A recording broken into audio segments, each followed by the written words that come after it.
சமூகம் என்ற வார்த்தையில் குறிப்பிட்டு அழைத்துக் கொண்டிருக்கிறோம். நம்பர் அரவிந்த் அருப்புலேருந்து வர்றேன். முஸ்லீம் நண்பரை பற்றி நிறையா பழகிருக்கேன். உண்மைக்கு வந்து நல்லா பழகுவாங்க, அது எனக்கு தெரியும். தொப்புள்குடி உறவுன்னு சொன்னீங்க. அந்த தொப்புள்குடி உறவு வந்து இறக்கும் போது வந்து உங்களோட தர்கா தாண்டி போகும்போது தாரத்தை இந்து மதத்துலேருந்து தாரத்தைப்பட்டியோட தான் போவாங்க. அது வந்து இந்து மதத்தை சார்ந்தது. புரியல. கொட்டடிக்கிறதா? கொட்டடிக்கிறது. ஆமா, பள்ளிவாசல கடந்து செல்லும்போது மட்டும் யாரும் அடிக்க மாட்டாங்க. அது எதுக்காக? அண்ணன் ஒரு சமூக ரீதியான பல இடங்கள்ல பிரச்சனைகளை தோற்றுவித்திருக்கிற நமக்கு இடையில இணக்கம் உருவாகணும்னா இந்த பிரச்சனைகள்லாம் பேசப்படும். அப்பதான் இந்த சமூக பிரச்சனைகள் ஒளிந்து ஒரு மனிதநேயம் வளரும். நல்ல ஒரு கேள்வி கேட்கிறாங்க. என்ன கேட்கிறாங்கன்னா, பள்ளிவாசலையும் முஸ்லீம்கள் வசிக்கிற பகுதிகளையும் கடந்து செல்லும் பொழுது நாங்க இறந்த சடலத்தை தூக்கிட்டு போனா கொட்டடிச்சுட்டு பாட்டு படிச்சுட்டு போறோம், உங்க ஏரியாக்குள்ள வரும்போது செய்யக்கூடாதுங்கிறாங்களே, இது ஏன் அப்படின்னு சொல்லி கேட்கிறாங்க. இந்த கொட்டடிக்கிற கலாச்சாரத்தை பொறுத்த வரைக்கும் எத்தனையோ விதங்கள்ல கொட்டடித்து ஆட்டு பாடி இது மாதிரியான வேலைகள் காலங்காலமாக நம்முடைய சமூகத்தில் நடந்து கொண்டே இருக்கிறது. பல வருடங்களாக இந்து மத சமூக அடிப்படையில் உண்டான செயல்பாடுகள் முஸ்லீம்கள் வசிக்கிற பகுதியில் எல்லாம் நடந்து கொண்டேதான் இருக்கிறது. ஆனால் சமீப காலமாக கொஞ்ச நாட்களாக இந்த ஊர்வலம் போகிறோம் என்ற பெயரில் முஸ்லீம்களுக்கும் இந்துக்களுக்கும் மத்தியில உரசலை உண்டாக்கக்கூடிய சில நிகழ்ச்சிகள் ஏற்படுத்தப்பட்டுருச்சு. விரும்பியோ விரும்பாமலோ உரசலை ஏற்படுத்தணும், சண்டைகளை உருவாக்கணும் என்று சொல்லிய வலுக்கட்டாயமாக எந்த தேவையும் இல்லாம நாங்க இந்த வீதி வழியா தான் போவோம் என்று சில பேர், சில அமைப்பை சார்ந்தவர்கள் அது மாதிரி அடம் பிடிச்சு முஸ்லீம்களுடைய பகுதிகளை கிராஸ் பண்ணி போவோம் என்று போக வச்சு கடைசியில் அனுமதி கொடுத்து போக விட்டா என்ன ஆயிடுச்சு தெரியுமா? நாட்டில் பல ஊர்களில் கலவரங்கள், முத்துப்பேட்டையில கலவரம், திண்டுக்கல்லில் கலவரம், நாட்டில் பல ஊர்களில். இந்த விநாயகர் சதுர்த்தி எடுத்துக்கோங்களேன். விநாயகர் சதுர்த்தியை மையப்படுத்தி அதுலதான் ஊர்வலம் ஆரம்பமானது. அதுக்கு முந்தைய எவ்வளவு ஊர்வலம் இருந்துச்சு. அந்த ஊர்வலத்துல பஞ்சாயத்தே வரல. அவங்க விசாம போய்கிட்டு இருப்பாங்க, இவங்க பள்ளிவாசல தொழுதுகிட்டு இருப்பாங்க. ஒருவேளை பள்ளிவாசல தொழுகை நடந்து கொண்டிருக்குமானால் தொழுகைக்குரிய நேரமாக இருந்தால் கடந்து செல்லக்கூடிய இந்துக்கள் என்ன செய்வாங்க? அவங்களே தடுத்துருவாங்க. அங்க இருக்கிற பெரியவங்க இருப்பாங்கல்ல, அப்ப அவங்க வழிபட்டு இருக்கிறாங்க, டிஸ்டர்ப் பண்ணாதீங்க அப்படின்னு அவங்களே தடுத்து ஒரு 10 அடி 20 அடி கடந்து போனதுக்கு பிறகு மீண்டும் தங்களுடைய அந்த கொட்டடிக்கிற கலாச்சாரத்தை ஆரம்பிச்சுட்டு போய்கிட்டு இருப்பாங்க. இதை தடுக்க வேண்டிய தேவை எங்க வந்துச்சுன்னா, இந்த விநாயகர் சதுர்த்தி நம்ம நாட்டில் அறிமுகப்படுத்தப்பட்டதற்கு பிறகுதான். அது வரைக்கும் அந்த பிரச்சனைகள் உருவெடுக்கவே இல்லை. அது மாதிரி ஊர்வலத்தை விட்டதுக்கு பிறகு என்ன ஆச்சுன்னா, முஸ்லீம் பகுதியை கிராஸ் பண்ணி போகும்போது அதுவரைக்கும் இல்லாத அளவிற்கு வேறு வேறு உணர்ச்சிகளை தூண்டக்கூடிய வார்த்தைகளை பயன்படுத்த ஆரம்பித்து விட்டார்கள். உதாரணமா 10 பைசா முறுக்கு பள்ளிவாசல நொறுக்கு.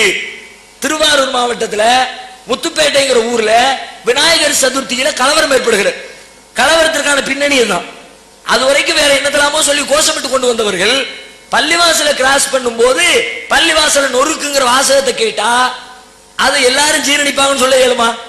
எல்லாருமே அறிவுபூர்வமா அணுகி எல்லாம் அதுக்கு பதில் கொடுத்து ஏன்பா இப்படி செய்றீங்க என்ன நம்மை மாதிரி அறிவுபூர்வமான தளத்துல எல்லாரும் இயங்க மாட்டாங்க.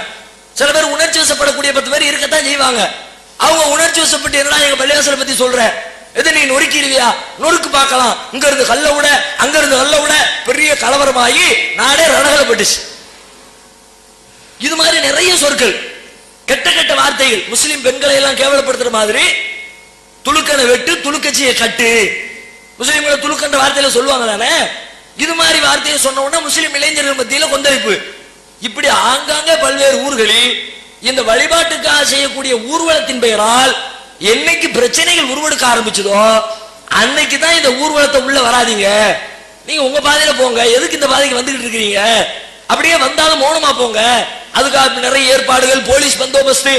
விநாயகர் சதுர்த்திக்கு போடுற அளவுக்கு வேற எந்த திருவிழாவுக்காவது போலீஸ் பந்தோபஸ்து போடப்பட்டிருக்க நீங்க பாருங்க. நீங்க மதுரையில எவ்வளவு பெரிய பெரிய நிகழ்ச்சி எல்லாம் பாக்குறோம், மீனாட்சி அம்மன் கோவில் அந்த நிகழ்ச்சிகளை எல்லாம் பாக்குறோமே, லட்சக்கணக்கான மக்கள் குழுமுறாங்களே, அவங்க குழுமக்கூடிய இடத்திலேயே பள்ளிவாசல்கள் இருக்கத்தானே செய்து.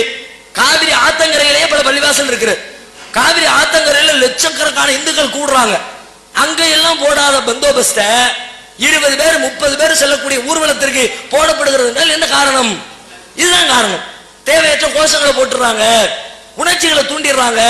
அப்படின்ற இந்த பிரச்சனை உருவெடுத்ததுக்கு பிறகுதான் வேணாம்பா, நமக்கு இடையில இருக்கிற நல்லெண்ணம் கெட்டுற வேண்டாம், நீங்க 10 பேர் வர்றீங்க, நல்ல பிள்ளையா இருக்கிறீங்க, உங்கள எவனோ ஒருத்தன் கேடு கட்டவன் சமூகத்தினுடைய மீது சண்டைகளை உருவாக்க வேண்டும் என்ற சிந்தனை கொண்ட யாரோ ஒருத்தர் இது மாதிரி கெட்ட வார்த்தையை பயன்படுத்திட்டா நேத்தைக்கு இருந்த உறவு கெட்டு போயிடக்கூடாது, அதனால தேவையில்லை. இதுதான் காரணமே தவிர வேறு உங்களுடைய சடங்குகளை தடுப்பதோ எங்கள் தெருவுக்குள்ள வந்துட்டா எங்க தெரு அது அசுத்தப்பட்டுரும் நினைக்கவே மாட்டோம். இந்த அசுத்தப்படக்கூடிய சிந்தனை கூட உங்கள்ட்ட கூட உண்டு. இந்து சமூகத்துல கூட செத்த வீட்டுக்கு போயிட்டு பெரிய காலத்துக்கு போயிட்டு வந்தா குளிக்காம வீட்டுக்குள்ள வரக்கூடாது, இப்படி எல்லாம் கூட கட்டுப்பாடுகள் வச்சிருப்பீங்க. எங்கள்ட்ட அப்படி கூட கிடையாது. நாங்களே சடலத்தை தூக்குவோம், தோல்ல தூக்கி நடப்போம். அது எங்க மேல அசுத்தமாயிடுச்சு நினைக்க மாட்டோம். எங்களுடைய உடம்பையோ எங்களுடைய கொள்கையோ அது அசுத்தமாக்கிடுச்சு அந்த சிந்தனையே கிடையாது. அப்ப இன்னும் சொல்வதா இருந்தா இறந்து விட்ட சடலத்தை பொறுத்தவரை அது எந்த சமூகத்தை சார்ந்தவர்களாக இருந்தாலும் அதற்கு உரிய மரியாதை கொடுக்க வேண்டும்.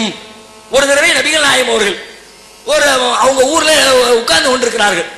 பக்கத்துல சில அவர்களுடைய நண்பர்களோடு இருக்கிறார்கள். அப்ப திடீரென்று அவர்களை கடந்து ஒரு பிரேதம் ஒன்று கொண்டு செல்லப்படுகிறது. எல்லாரும் தூக்கிட்டு போறாங்க. உடனே நபிகள் நாயகம் எந்திரிச்சு நிக்கிறாங்க. பக்கத்தில் நிக்கிற அவருடைய நண்பர்கள் சொல்றாங்க, நபிகள் நாயகமே இது யாரு சடலம்னு நினைச்சீங்க? முஸ்லிமா இவரு? இவர் ஒரு யூதரு. யூதருடைய சடலத்தை கொண்டு போறாங்க, எதுக்கு போட்டு மரியாதை எந்திரிச்சு நிற்கிறீங்க? அப்ப நபிகள் நாயகம் பதில் அளிக்கிறாங்க, யூதருடைய சடலமாக இருந்தாலும் ஒரு மனிதனின் உயிர் இருந்த உடல் தானே அது. ஒரு மனுஷ உயிர் தானே உள்ள இருந்துச்சு. அவன் யூதனா இருந்தானே முஸ்லிமா இருந்தா என்ன? அதனால எந்திரிச்சு நிக்க இன்னைக்கு எங்களுக்கு கடமை அது.